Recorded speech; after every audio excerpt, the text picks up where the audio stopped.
द्रौपदी मुर्मू वो इलेक्शन जीती और अब बनेंगी वो इंडिया की नई president. India is all set to get its 15th president. UP और ओडिशा में द्रौपदी मुर्मू के सपोर्ट में क्रॉस वोटिंग हुई है। Dr. Manmohan Singh being brought in to cast his vote. The presidential polls counting is currently underway, but that hasn't stopped the celebrations from continuing. Traditional dance होगा, आदिवासी लोग मिठाई उठाई की डिस्ट्रीब्यूशन होगा। This is a very historic, significant moment. Draupadi Murmu ji has become the 15th president of India.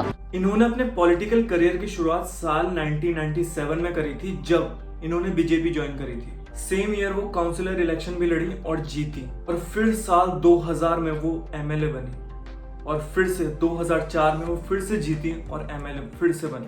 आगे जाकर इन्होंने transport और कॉमर्स के पोर्टफोलियो होल्ड करे, एनिमल हस्बेंड्री और फिशरीज के भी, under the Naveen Patnaik led coalition government.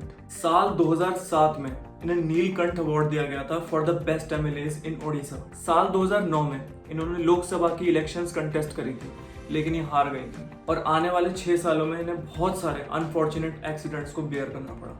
इन्होंने अपने 2 बेटों और हस्बैंड को खो दिया in a series of unfortunate incidents. लेकिन 2015 में इन्हें सीनियर बीजेपी लीडर्स ने झारखंड का गवर्नर बनाया, और ये पहली ट्राइबल वुमेन बन गई गवर्नर बनने वाली। वो कहती है वो गांधी जी, पंडित जवाहरलाल नेहरू और डॉक्टर BR अम्बेडकर को काफी ज्यादा पसंद करती हैं, और काफी कंसर्न भी इन्होंने रेज करे हैं SC/ST की कंडीशंस को लेके, उनकी पुअर कंडीशंस को लेके। बेसिकली आ जाता है कि लोग इनकी सिंप्लिसिटी और इनके हम्बल नेचर को एडमायर करते हैं।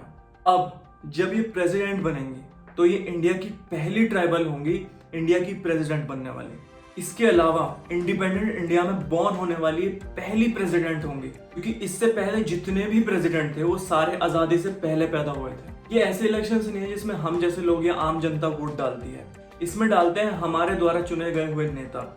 वो इस इलेक्शंस में पार्टिसिपेट करते हैं और वोट डालते हैं। मैं आपको एक चीज बताऊं इन इलेक्शंस की, कि इसमें 1 पर्सन 1 वोट का फंडा काम नहीं करता। जब हम वोट डालने जाते हैं इलेक्शंस में अपने नेता चुनने के लिए, तो तब हमारे वोट की कीमत सिर्फ एक ही होती है, लेकिन प्रेसिडेंशियल इलेक्शन में कुछ नेताओं की वोट की कीमत ज्यादा होती है बाकी नेताओं से, और ये एक बहुत बड़ा बेनिफिशियल फैक्टर बन जाता है उन कैंडिडेट्स के लिए जो प्रेसिडेंट बनने के लिए इन इलेक्शंस में खड़े हैं।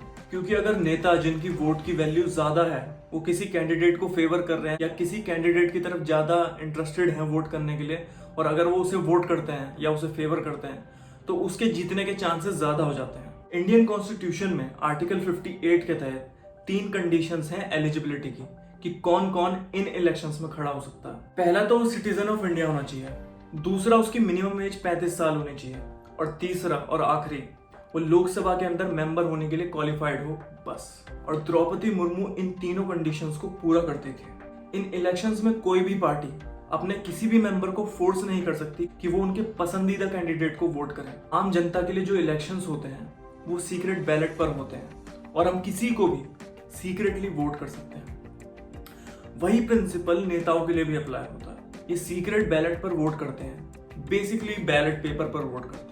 जैसे हम अपने इलेक्शंस में EVM का यूज करते हैं, वैसे ही जो नेता लोग होते हैं वो EVM का यूज नहीं करते, वो आज भी बैलेट पेपर का यूज करते हैं। तो इस बार जो ये इलेक्शंस हुए हैं, इस बार हमें काफी ज्यादा इंटरेस्टिंग क्रॉस वोटिंग देखने को मिली अक्रॉस पार्टी लाइंस। अब जैसे देखो, जो उड़ीसा के MLA हैं मोहम्मद मुकीम, वो है तो कांग्रेस के MLA, लेकिन उन्होंने कहा कि उन्होंने वोट करा है NDA के कैंडिडेट को, द्रौपदी मुर्मू को। क्यों करा है? क्योंकि वो खुद ओडिशा के हैं और वो भी ओडिशा की है, तो उनकी पर्सनल प्रेफरेंस वो बन गई। सिमिलरली जो हरियाणा के MLA हैं वो भी कांग्रेस के MLA हैं, कुलदीप बिश्नोई, उन्होंने कहा कि उन्होंने भी द्रौपदी मुर्मू के लिए वोट डाला है। तो अगर आपको ये इलेक्शंस की कहानी अच्छी लगी हो और अगर आपकी भी कोई राय हो तो मुझे कमेंट्स में जरूर बताएं। और इस वीडियो को अगर आप पहली बार देख रहे हो और अगर मेरा थोड़ा पहली बार देख रहे हो तो इस चैनल को सब्सक्राइब करना मत भूलना, इस वीडियो को लाइक करना मत भूलना। मिलते हैं अगली वीडियो में, टिल देन बाय।